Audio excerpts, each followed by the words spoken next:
주님을 향한 노래 중심 잃은 예배 내려놓고 이제 나 돌아와 주님만 예배해요.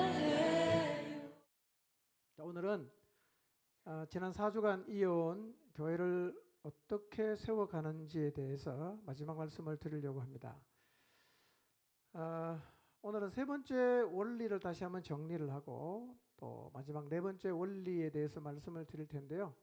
이게 우리가 목장을 재건축하는 것과 깊은 관계가 있으니까 마음에 잘 좀 새기시기를 바랍니다. 교회를 세우는 세 번째 원리의 핵심은 교회를 세우는 일에 특별히 부름을 받은 사람들이 성도를 준비시키는 일을 하는 건데요. 이거는 교회를 세워가는데 굉장히 중요한 요소입니다. 그러니까 첫 번째, 두 번째 아무리 잘해도 세 번째가 안 되면 교회는 세워지질 않습니다. 세 번째가 굉장히 중요한 거예요. 자, 에베소서 4장 12절을 다시 한번 보겠습니다. 읽습니다. 시작.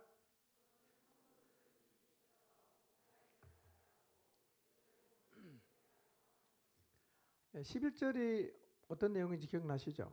하나님이 교회를 세우기 위해서 사람을 이렇게 세웠어요. 왜 세웠냐? 12절에 설명하는 겁니다. 성도를 준비시키려고. 그럼 성도가 준비되면 어떤 일이 벌어진다고 했습니까? 봉사일을 하게 되고 그 다음에 그리스도의 몸을 세우는 자리에 서게 돼요.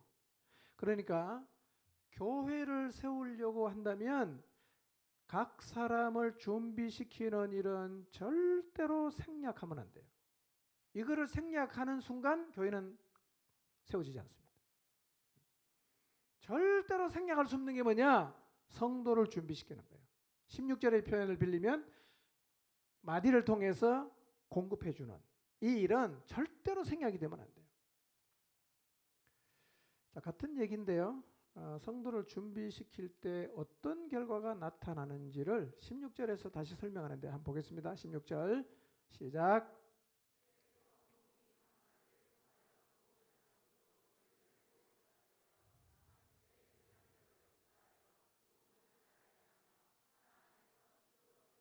네, 온몸이 각 마디를 통해서 도움을 받는다 그랬죠? 그러니까 다르게 표현하면 온몸은 각 마디가 공급을 해줘야 돼요. 네, 해준다. 그 다음에 한쪽은 해주니까 받겠죠? 이 말은 4장 12절에서 나와 있는 사역자가 성도를 준비시킨다는 말과 같은 말이에요. 성도를 준비시킨다, 마디를 통해서 공급이 된다, 같은 얘기죠. 그러니까 도움의 출발은 예수 그리스도예요.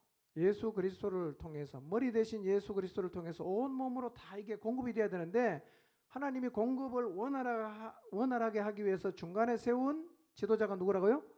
마디란 말이에요. 마디. 근데 보세요.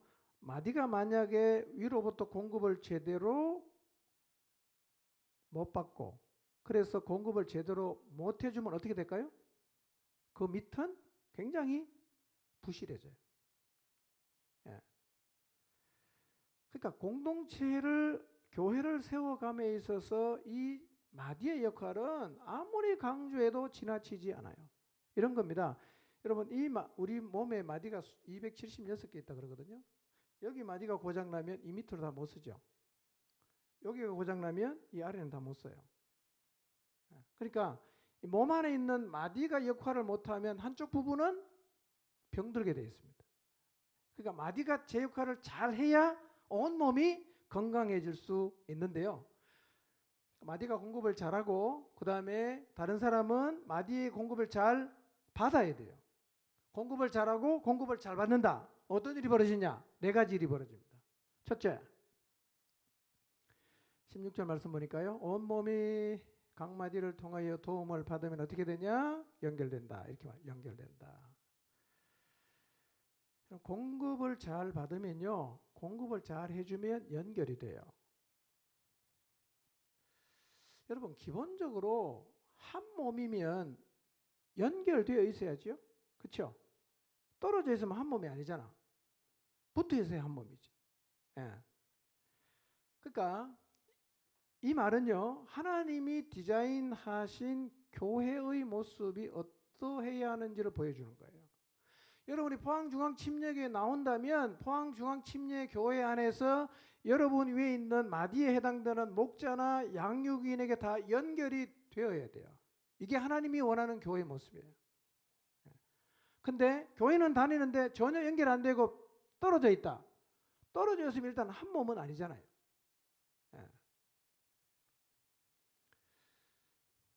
그러니까 교회의 모습이 어떠해야 하는지를 보여주는 겁니다. 연결이 돼야 됩니다. 연결. 어떻게 연결이 가능한가?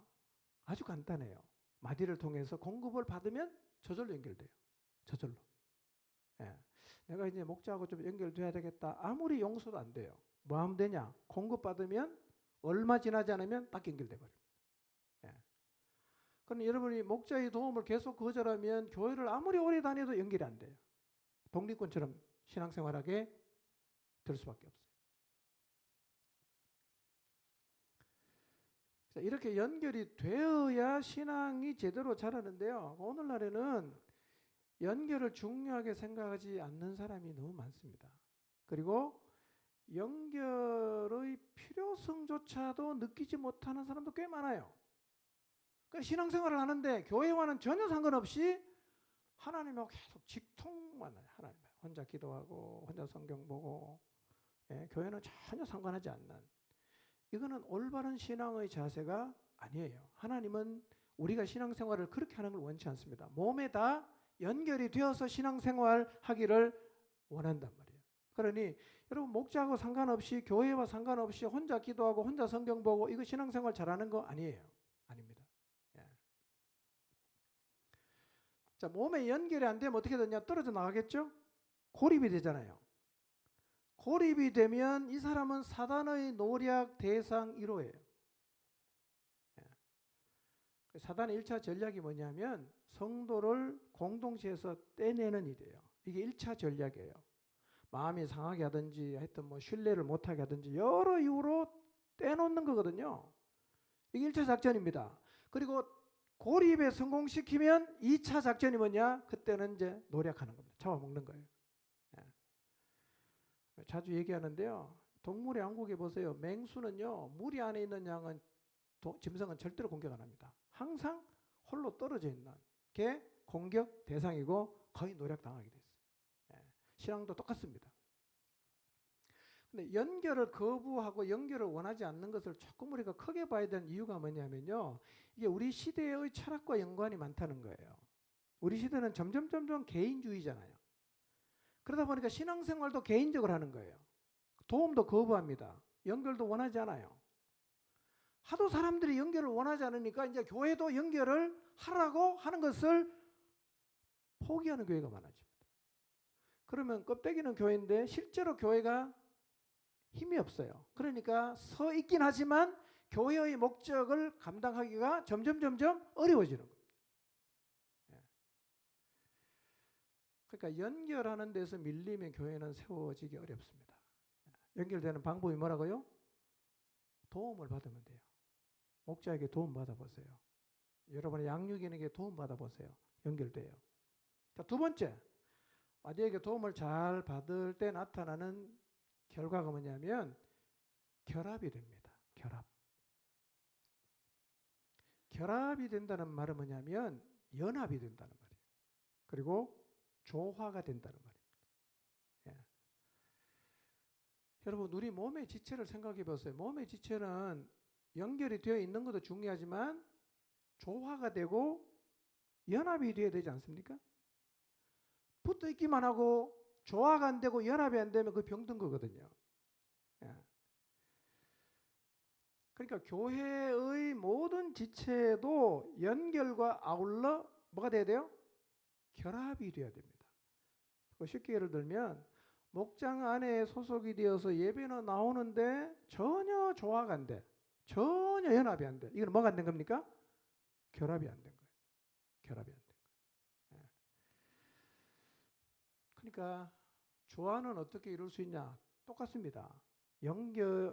도움을 입으면 연결이 되고요. 어느 순간 지나면 조화가 돼요. 연합이 된단 말이에요. 자, 그러면 이 연결과 결합이라는 단어를 한번 생각해 보세요. 연결돼야 되고 연합되어서 조화가 되어야 된다. 이 두 단어를 가지고 여러분의 목장 그림을 한번 그려보세요. 목장이 이런 것이에요. 연결되고 조화가 돼야 돼요. 교회도 크게 보면 연결되고 조화가 돼야 돼요. 이게 교회예요. 예. 그래서 만약에 우리 목장이 다른 건 잘하는 것 같은데 이게 안 되고 있다. 연결도 안 되고 전혀 조화가 안 되고 늘 모이면 딴소리하고 제각각 목소리를 낸다. 그럼 이게 이제 우리가 후반기에 한번 재건축을 해서 연결되고 조화되게 해야 돼요. 여러분, 연결되면 시간이 지나면 조화가 되게 되어 있습니다. 계속 양육을 받아보세요. 말이 같아집니다. 그리고 연합이 되게 되어 있습니다. 근데 계속 따로 놀아보세요. 엉뚱한 소리만 계속합니다. 예. 세 번째, 도움을 입으면 나타나는 세 번째 결과가 있습니다. 그게 뭐냐면 드디어 각 지체가 자기 분량대로 역사하기를 시작해요. 하나님이 여러분 모두에게 주신 선물이 다 있어요. 그 분량도 다 정해져 있어요. 그 선물의 분량을 갖고 있지만 연결이 안 돼 있으니까 이게 거의 발휘가 안 된단 말이에요. 그러니까 공동체 안에 도움도 안 되죠.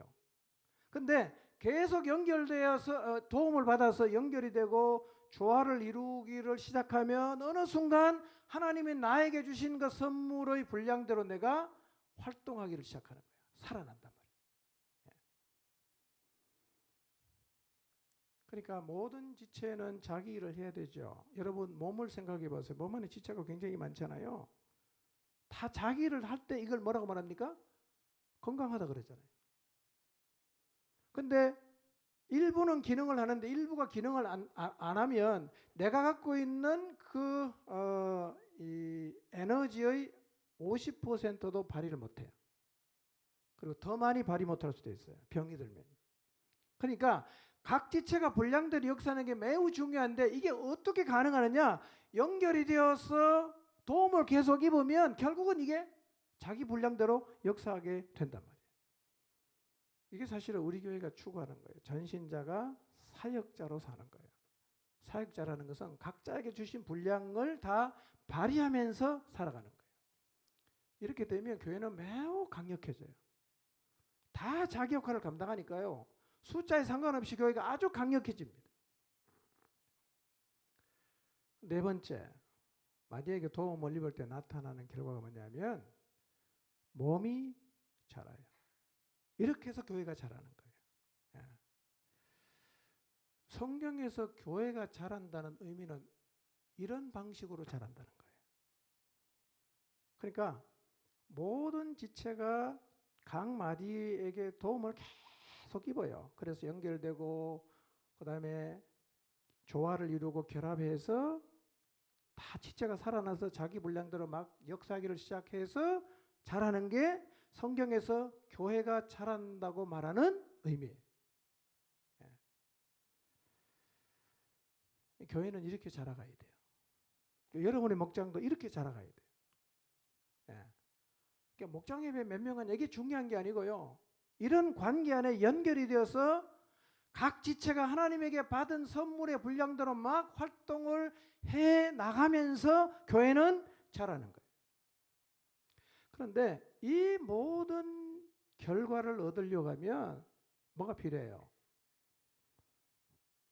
마디 그리고 사역자가 자기에게 주어진 사명을 감당해야 돼요. 이게 핵심이에요. 그러니까 각 사람을 돕는 일을 하는 사람이 거의 없거나 세워진 마디가 아래로 공급해 주는 일을 거의 안 하면 이 네 가지 결과는 당연히 안 생겨요. 연결도 안 되고 결합도 안 되고 지체가 분량대로 역사도 안 하니까 몸도 안 자라요. 그대로 있든지 주저앉든지. 그러니까 여러분 포중층 공동체가 세워지려면 여러분의 목장이 세워지려고 하면 성도를 준비시키는 사명을 받은 사람이 힘을 잃지 않고 이 사명을 감당하는 게 중요합니다. 성도를 준비시키는 사명을 받은 사람이 목자나 저나 양육인이 힘을 잃지 않고 지속적으로 이 일을 감당해야, 이게 전제가 돼야 교회가 세워지는 거예요. 근데 성도를 준비시키는 일이 만만하지 않아요. 지난주에도 말씀드렸지만 자기 인생을 살면서 다른 사람의 인생을 하나님 앞에서 준비시키는 일을 하려고 하면 다른 사람의 2배, 3배의 삶을 살아야 하는데요. 이게 쉽지 않거든요. 시간도 줘야 되지요. 재물도 줘야 되지요. 에너지도 다 줘야 되지요. 희생도 해야 되고 대가도 치러야 되고. 그러다 보니까 이렇게 살고 싶은 사람이 별로 없어요. 난 주일날 교회만 가지 나 그렇게 살고 싶지 않다. 근데 만약에 우리 모두가 다 난 그렇게 안 살고 싶다고 하면 교회는 세워질까요? 안 세워질까요? 안 세워집니다.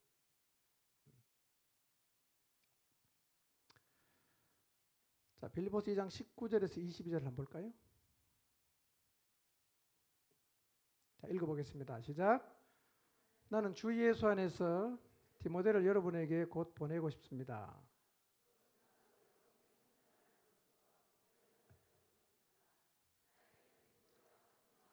진심으로 여러분의 형편을 염려해 줄 사람이 아무도 없습니다. 모두 다 자기의 일에만 관심이 있고 그리스도 예수 일에는 관심이 없습니다. 그러나 디모데의 인품은 여러분이 잘 알고 있습니다. 그는 자식의 아버지에게 하듯이 복음을 위하여 나와 함께 봉사하였습니다. 이건 어떻게 보면 바울의 푸념 같은 얘기예요. 바울이 지금 빌립보에 디모데를 보내고 싶어 합니다. 이유가 뭐냐면 빌립보 교회의 형편을 알므로 격려를 받고 싶어서. 그런데 바울에게는 디모데와 같은 마음으로 진심으로 빌립보 교인들을 염려해 줄 사람이 없다고 얘기합니다. 그 다음 줄 보세요.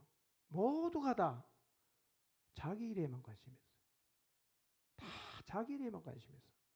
그리스도 예수 일에는 관심이 없어요. 어쩌면 이것이 오늘날 우리 시대의 성도들의 모습일 수도 있어요. 다 자기 일에만 관심이 있어. 그리스도 예수 일에는 관심이 없어. 그래서 바울이 빌립보 교회 형편을 좀 알고 싶은데 자기와 그 동일한 하나님의 마음으로 그 형편을 돌봐줄 사람이 없으니까 내가 누굴 보내겠다? 디모데 보내겠다. 이렇게 얘기할 정도로 바울도 정말 복음을 위해서 살 수 있는 사람이 적었음을 얘기하는 거예요. 여러분 21절 말씀이 혹시 여러분이 얘기 나는가요? 모두 다 자기 일에만 관심이 있고 그리스도 예수에게는 관심이 없는, 이 얘기가 혹시 내 얘기는 아닐까? 여러분 디모데처럼 바울처럼 다른 사람을 준비시키기 위해서 자신의 모든 것을 쏟아붓는 이 사명자의 삶은요, 세상적 관점으로 보면 좀 오지랖이 넓어 보이기도 해요. 아니 뭐 자기 인생만 챙기고 살지 뭐 때문에 저 돌아다니면서 다른 사람 맨날 만나고 그냥 감나라 대추나라 남의 인생에 제일 간섭하는가, 뭐 그런 생각이 들기도 하고요. 또 어떻게 보면 아주 실속 없는 사람처럼 보여요. 저 사람 도대체 뭐 하는 사람인가? 저렇게 할 일이 없나? 할 일 없으면 집에서 잠이나 자지. 맨날 저렇게 돌아다니면서 지금 뭐 하는 짓인가? 이게 복음의 비밀을 모르는 사람들의 일반적인 반응일 거예요. 한번 질문해 봅시다. 우리가 이 땅에 살 때 그리스도 예수의 일에만 관심을 가지고 사람을 위해서 사는 게 과연 잘 사는 것일까요? 그렇게 살아도 되는 겁니까? 누구에게나 인생은 한 번밖에 없잖아요. 자기에게도 한 번밖에 없는 인생인데 그 소중한 인생을 잘 관리 안 하고 다른 사람을 위해서 다 퍼주며 사는 이 인생이 과연 최선일 수가 있는가? 여러분 어떻게 생각하세요?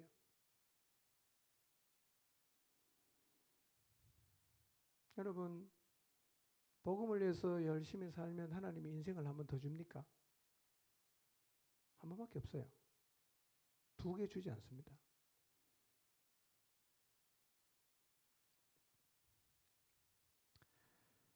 가끔씩은 이런 생각이 들 수 있죠. 다른 사람에게 내 인생 다 주고 나면 내 인생은 무엇이 남는 건가?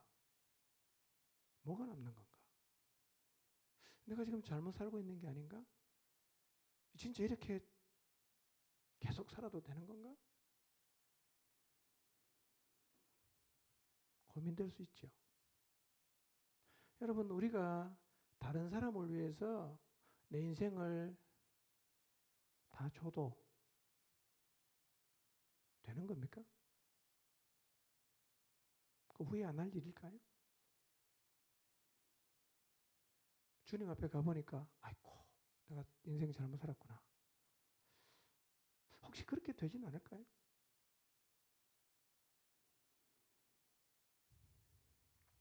어떻게 인생을 살아야 되는가?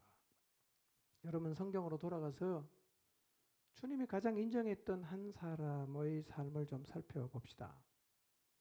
제가 지금 여러분에게 말씀드리려고 하는 사람은 그리스도인이 존경하고 나는 저 사람 본받고 싶어 라고 말할 때 늘 세 손가락 안에 들 사람이에요. 바울이에요.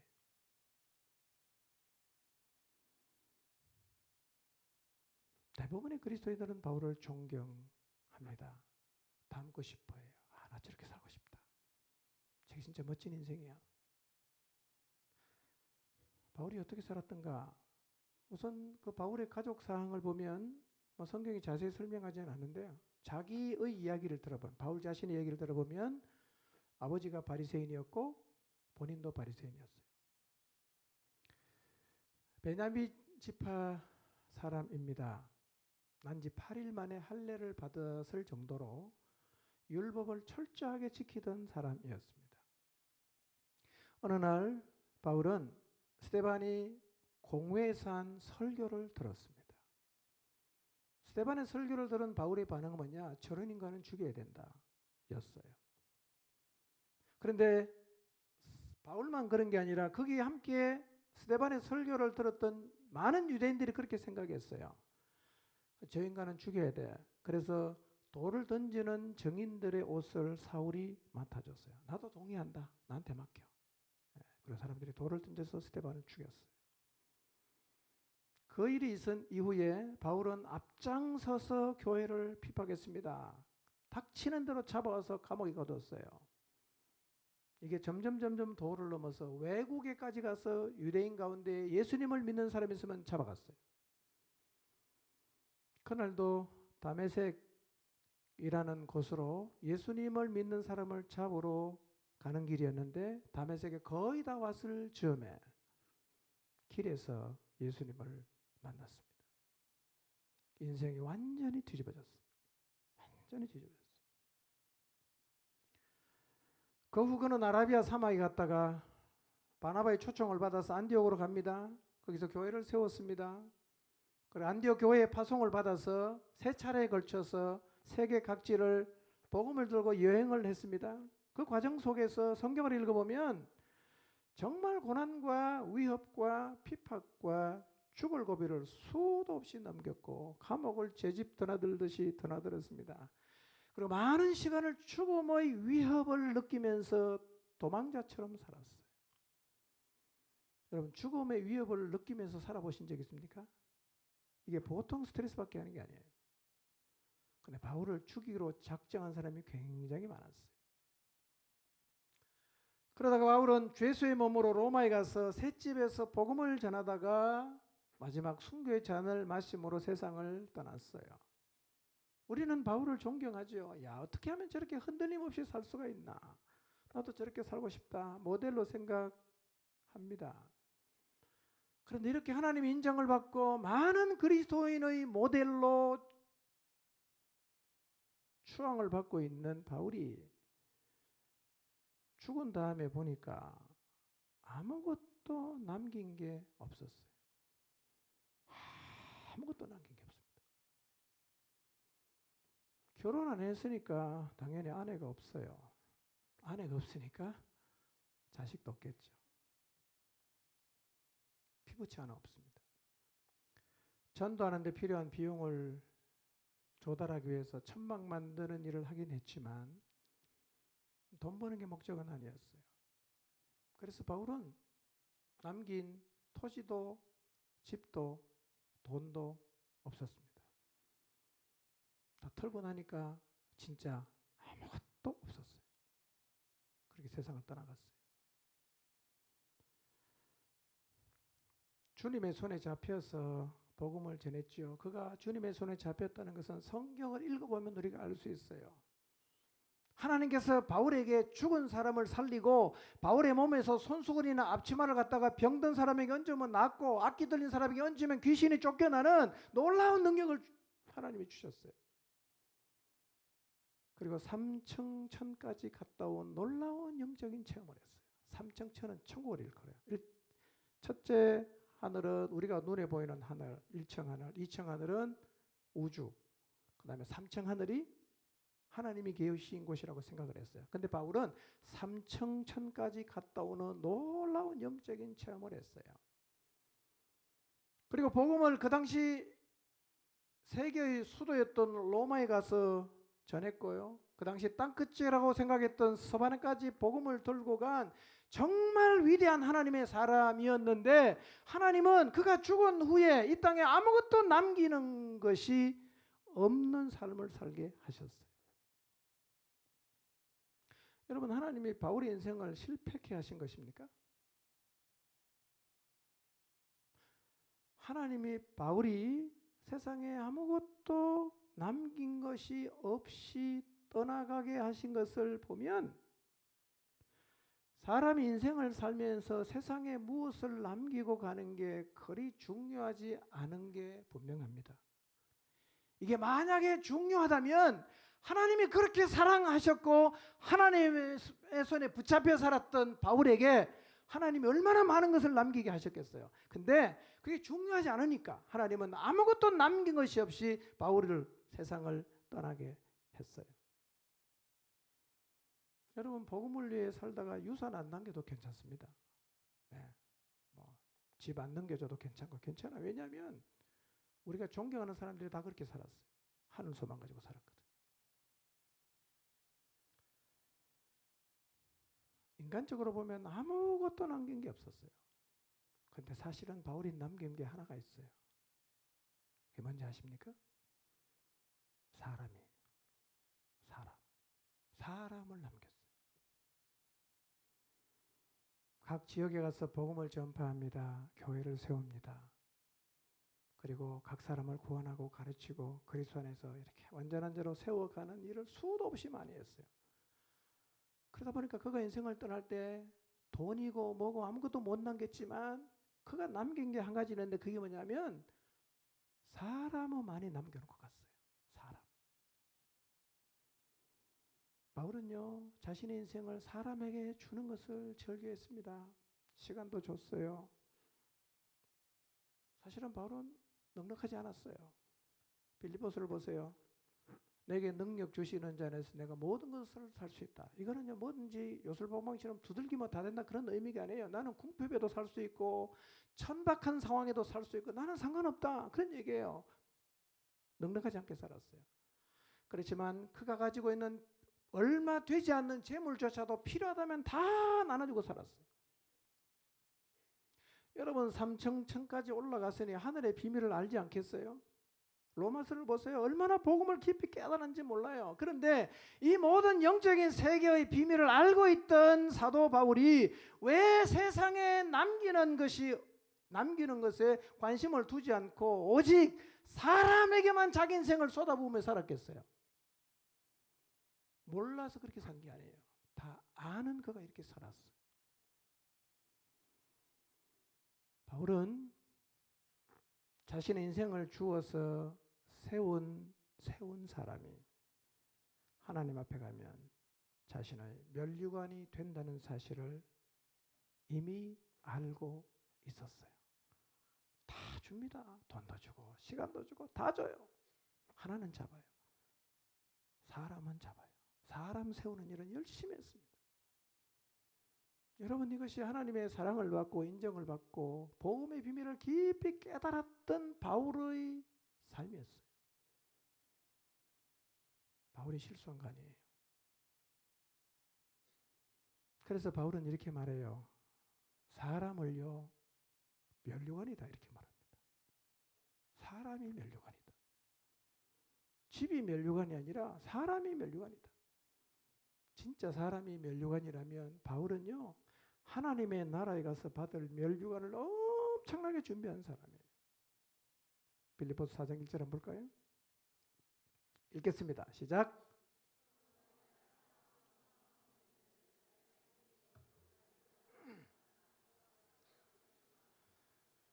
네. 빌립보 성도를 향해서 말합니다. 나의 사랑하고 사모하는 형제들, 나의 기쁨이요 면류관인 사랑하는 자들아 이렇게 말해요. 사람을 보고 면류관이라고 얘기해요. 그처럼요 우리가 정말 사랑하고 하나님 말씀에 순종해서 우리의 인생을 다 나눠 주어서 세워진 사람이요 주님 앞에 가면 다 우리의 면류관이에요. 아멘입니까? 인생 잘못 사는 거 아니에요. 여러분, 빌립보 교회가 어떻게 세워졌는지를 아실 거예요. 바울과 일행이 아시아에서 복음을 전하다가 거기서 말씀을 전하지 못하게 하신 성령의 인도하심에 순종해서 마게도냐로 가잖아요. 마게도냐 지경의 첫 번째 성이었던 빌립보에 갑니다. 제일 먼저 기도할 처소를 샀다가 강가에서 여인들을 만나서 복음을 전했는데 루디아라는 이 두아디라에서 출신인 자주장사, 옷감장사가 복음을 받아들입니다. 그리고 자기 집에 와서 머물라고. 그 후에 바울이 가다가 귀신 들린 여종에게 새 삶을 찾아줘요. 귀신을 쫓아냈어요. 이 이유 때문에 매를 엄청 맞고 감옥에 갇힙니다. 근데 감옥에서 막 찬양하고 기도하다가 갑자기 지진이 나는데요. 옥문이 다 열리고 손발에 묶여있던 착고가 저절로 다 풀리는 기적이 일어납니다. 죄수가 도망가니까 자살하려고 했을 때 간수를 부릅니다. 그리고 복음을 전해요. 그리고 빌립보의 교회가 세워졌어요. 바울은 그 교회 성도를 바라보면서 말합니다. 너희가 나의 면류관이다. 데살로니가전서 2장 19절을 볼까요? 읽겠습니다. 시작. 우리의 소망이나 기쁨이나 자랑의 면류관이 무엇이냐? 그가 강림하실 때 우리 주 예수 앞에 너희가 아니냐? 데살로니가 교회를 향해서도 똑같은 말을 해요. 우리의 소망이나 기쁨이나 자랑의 면류관이 무엇이냐? 그가 강림하실 때 주 예수 앞에서 너희가 아니냐? 너희가 내 면류관이다. 그런데 여러분, 바울이 빌립보 교회하고 데살로니가 교회 두 교회만 세웠습니까? 많은 교회 세웠어요. 그러니 바울의 면류관이 얼마나 많겠어요? 인간적으로 보면 바울은 아무것도 남기지 않았던 실패한 인생처럼 보이나 사실은 바울은 엄청난 삶을 산 사람이에요. 대단한 삶을 살았습니다. 엄청난 걸 남겼어요. 수를 셀 수 없는 면류관을 준비해서 하나님께 간 사람이에요. 지금 나는 인생을 어디에 투자하고 있는가를 한번 생각해 보십시오. 내 인생은 어디에 투자되고 있는가? 오늘 만약에 하나님이 여러분을 부르신다면 여러분의 인생은 어떻게 결산될 수 있을 것 같습니까? 뭘 남길 수 있겠는지를 한번 생각해 보십시오. 여러분의 인생을 들여서 준비한 면류관, 사람 면류관이 여러분에게 지금 있나요?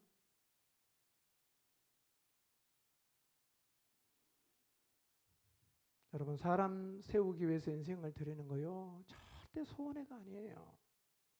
영원한 우리의 소유가 되는 것입니다. 여러분, 예수님 인생도 정리를 하면 뭐냐? 사람 남긴 거죠. 500여 형제, 성령 충만을 받았던 120명, 주님이 하늘나라로 가신 다음에 남는 게 이거 사람이 전부였어요. 그런데 그들이 예수 그리스도의 뒤를 이어서 복음을 들고 땅끝까지 다 갔어요. 여러분, 우리의 인생을 나누어 주어서 우리의 인생을 투자해서 세운 사람 면류관이에요. 이 면류관이 있다면 절대로 우리의 인생은 잘못 산 게 아니에요. 실패한 게 아닙니다. 여러분, 사람에게 인생을 내어주는 일은 절대로 의미 없는 일이 아닙니다. 여러분, 실제로 우리가 사람을 돕는 사역을 잘 하려고 하면요, 치르는 대가가 있어요. 이를 위해 인생을 들이다 보면 경제적으로 좀 넉넉하지 못할 수 있어요. 회사에 내가 올인해야 되는데 그렇게 못하면 승승장구하지 못할 수 있어요. 못하는 사람 과장되고 부장되고 학교에서 교장되고, 근데 내가 그걸 포기했어요. 근데 그걸 내가 포기했지만 하나님의 부르심을 받아 교회의 일꾼이 되어 사람 세우는 일에 여러분의 인생을 드렸다면 여러분은 정말 최고의 인생을 살아가는 거예요. 그러니 사람 세우는 일을 기쁨으로 감당하며 살아가시기를 바랍니다. 많이 가지지 않아도, 세상 떠나는 날 남길 것이 없어도 우리의 인생을 들여서 세워진 사람이 있다면 족한 거예요. 세상 이것보다 가치 있는 일은 없습니다. 믿으십니까? 아멘입니까? 사람에게 인생을 투자하십시오. 하나님이 맡겨준 사람을 세우는 일에 여러분의 인생을 드리시기를 바랍니다. 이제 마지막으로 네 번째 원리 말씀드리겠습니다. 교회를 세우는 네 번째 원리가 뭐냐 하면 사랑이에요. 자, 16절을 다시 한번 읽어봅시다. 시작. 온 몸은 머리이신 그리스도께 속해 있으며 몸에 갖추어져 있는 각 마디를 통하여 연결되고 결합됩니다. 각 지체가 그 맡은 분량대로 활동함을 따라 몸이 자라나며 사랑 안에서 몸이 건설됩니다. 세워집니다. 어디서 세워집니까? 사랑 안에서. 사랑 안에서. 여러분, 주님의 몸은요, 사랑 안에서 건설돼요. 사랑 안에서. 규율과 법칙으로 세워지는 게 아니라 사랑으로 세워지는 거예요. 여러분, 원리와 규율과 법칙이 있으면 교회가 세워질 것 같지만요, 사실은 해보면 교회는 사랑이 없으면 세워지질 않아요. 교회를 세워가려면 사랑이 있어야 돼요. 사랑이야말로 교회를 세우는데 가장 필요한 것입니다. 링컨이 이렇게 말했어요. 아브라함 링컨이 아닙니다. 신학자 링컨인데요. 사랑이 교회의 성장을 평가하기 위한 궁극적인 판단 기준이다. 이렇게 말했어요. 브루스라는 신학자는 이렇게 말했어요. 사랑은 교회 성장의 척도이다. 이렇게 말했어요. 그러니까 교회 안에 사랑이 얼마나 있는가를 보면 그 교회가 얼마나 성숙한지를 알 수 있다는 거예요. 사랑이 척도예요. 그리고 사랑 안에서 몸이 세워지는 거예요. 자, 그럼 이런 기준으로 우리 목장과 교회를 한번 좀 판단해 보았으면 좋겠어요. 우리 목장에는 사랑이 있는가? 우리 교회에는 얼마나 사랑이 있는가? 내 안에는 얼마만큼의 사랑이 있는가? 우리 목장은 지금 서로를 사랑으로 대하고 있는가? 아니면 법으로 대하고 있는가?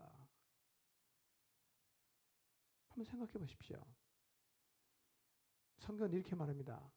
교회는요, 사랑 안에서 건설이 된다.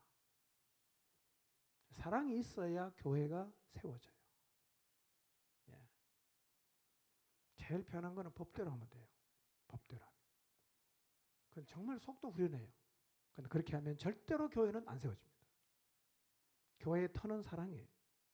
왜냐하면 하나님의 사랑으로 세워진 곳이 교회이기 때문에 교회 안에는 그 사랑이 계속해서 모든 성도들에게서 흐르고 있어야 돼요. 그래야 교회가 세워집니다. 교회를 이야기하는 에베소서에서 그래서 사랑은 두드러진 주제이고요. 4장에서도 이걸 많이 강조하고 있습니다. 자, 2절을 한번 볼까요? 에베소서 4장 2절입니다. 읽겠습니다. 시작.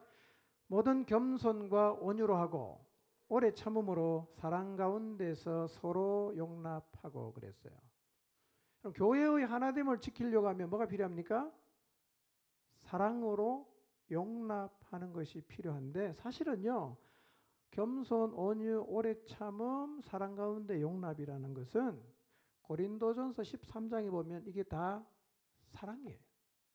사랑. 고린도전서 13장 4절부터 한번 읽어보세요.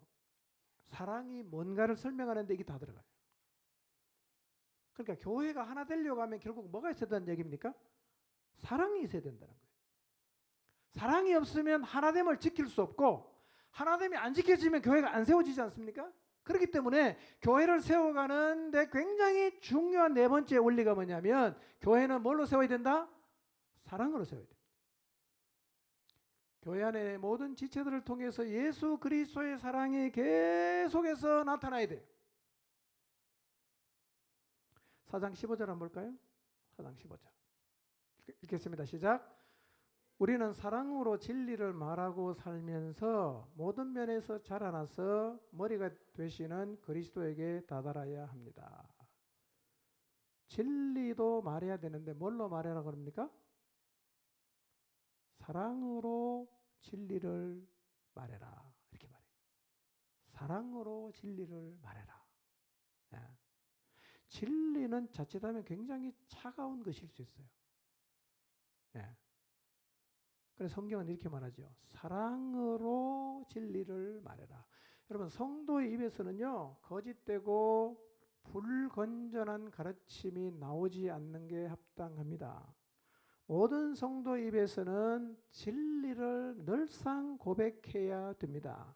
그래야 교회가 자라요. 그런데 이 진리를 고백할 때에도 이 진리를 가르칠 때에도 이 진리를 말할 때에도 뭘 하라고요?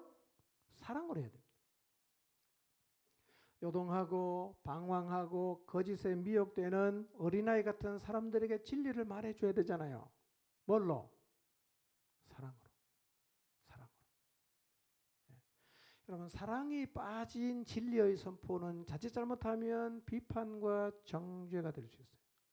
사랑으로 해야 됩니다. 디모데후서 2장 25절 한번 읽어볼까요? 읽습니다. 시작. 온유함으로 훈계할지니 혹 하나님이 그들에게 회개함을 주사 진리를 알게 하실까 하며 그랬어요. 거역하는 자를 어떻게 하라고요? 거역하는 자를 온유함으로 훈계를 해라고 도전하는데요. 저는 이 말씀을 늘 기억하고 있어요. 기억하고 있습니다. 항상 도전되는 말씀. 거역하는 사람 있잖아요. 그죠? 집에도 거역하는 자식이 있고 목장에도 보면 꼭 거역하는 사람이 있어요. 성경은 이렇게 말하거든요. 거역하는 자를 온유함으로 훈계해라. 왜요? 그 다음 여기 보세요.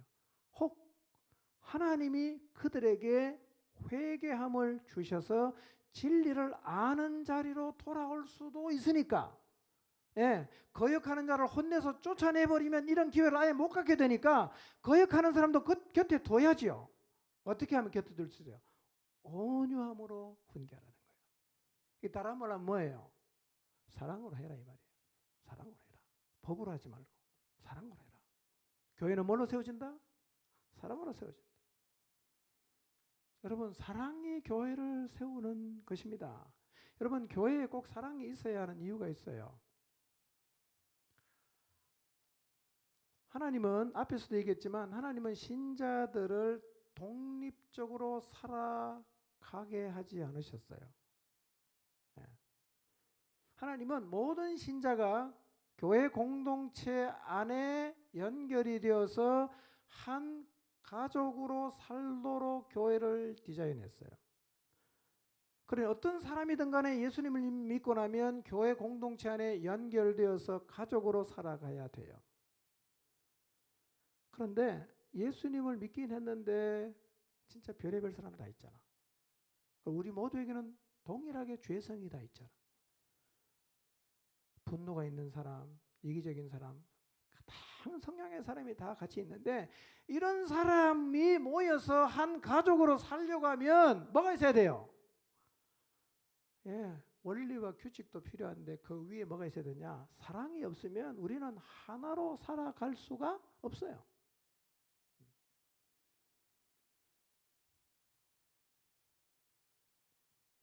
사랑이 있어야 품을 수 있어요. 사랑이 있어야 담을 수 있어요. 사랑이 있어야 참으면서 같이 갈 수 있어요.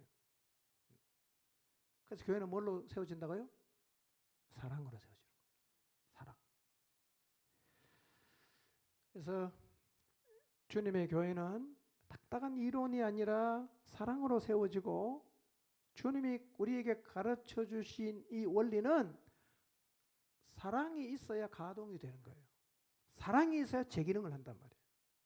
사랑이 없이 원리만 들이대면요 사람이 안 남아요. 원리만 계속 들이대면 얘는 요것 때문에 잘라내고 쟤는 저것 때문에 잘라내고 쟤는 저것 때문에 잘라내고 나중에 보면 자기밖에 안 남아. 그러면 자기가 자기를 잘라내요. 넌 안 돼.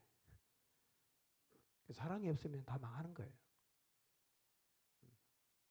사랑이 필요합니다. 그래서 예수님께서요 세 계명을 주셨어요. 요한복음 13장 34절입니다. 읽겠습니다. 시작. 세 계명을 너희에게 주노니 서로 사랑하라. 내가 너희를 사랑한 것 같이 너희도 서로 사랑하라. 주님이 우리에게 주신 세 계명은 복잡하지 않습니다. 이미 있었던 옛 계명인데 다시 주신 거예요. 뭐라고 말씀하십니까? 서로 사랑해라. 근데 그 사랑의 수준이 있어요. 뭐죠? 내가 너희를 사랑한 것 같이. 이 사랑은 주님과의 관계 안에 있지 않는 사람은 흉내도 못 내요. 그래 교회가 교회다워지려고 하면 기본적으로 우리 모두가 예수 그리스도에게 깊이 연결되는 게 전제가 안 되면 사실은 교회는 세워지지 않는다는 얘기죠. 여러분 교회는요 사랑으로 세워지는 곳임을 잊지 마시기를 바랍니다. 5주에 걸쳐서 교회를 세우는 4가지 원리에 대해서 제가 말씀을 드렸어요. 여러분 이 4가지 원리에 충실하면 교회는 반드시 건강하게 세워집니다. 여러분의 목장이요 이 4가지 원리를 가지고 한번 잘 돌아보세요. 그리고 이 4가지 원리가 적용되게 해보십시오. 그러면 반드시 목장이 건강하게 세워질 것입니다. 다 외우셨죠? 첫째 뭐죠? 하나됨을 힘써 지켜야 돼요. 포기하시면 안 돼요. 하나됨 포기하면 안 됩니다. 모여 있는데 반은 관라밖에 내고 반만 내가 소통한다. 이거는 하나됨을 포기한 거예요 벌써. 하나됨은 끝까지 지켜야 돼요. 지켜야 돼요. 두 번째는 뭐죠? 예, 분량의 차이 인정해야 돼요. 자꾸 연공서열을 고집하면 안 됩니다. 먼저 왔으니까 내가 대장이다 이렇게 하면 안 돼요. 분량 따라 가는 거니까 이게 철저하게 인정해야 됩니다. 세 번째는요. 성도를 열심히 준비시켜야 됩니다. 예. 언제라도 사람을 붙잡고 씨름하는 것을 교회에 오면 언제나 볼 수 있어야 되고 그 자리에 여러분이 다 있어야 됩니다. 그래야 교회가 세워져요. 마지막 4번째는 뭡니까? 이 모든 것 위에 뭐가 필요합니까? 사랑이 필요해요. 사랑 안에 있을 때 교회가 세워질 수 있습니다. 이 4가지 원리를 꼭 기억하시고 여러분 모두의 목장이 이 성경의 원리에 의해서 다시 한번 세워지게 하시기를 바랍니다. 이제 우리 모두가 하나님 우리에게 맡겨주신 목장과 우리의 몸이 되게 하신 포중침을 세워가는 일에 헌신을 하되 특별히 우리의 영원한 상급이 되는 사람 멸류관을 남기는 삶을 우리 모두가 살아가게 되기를 주님의 이름으로 축원합니다. 생명의 말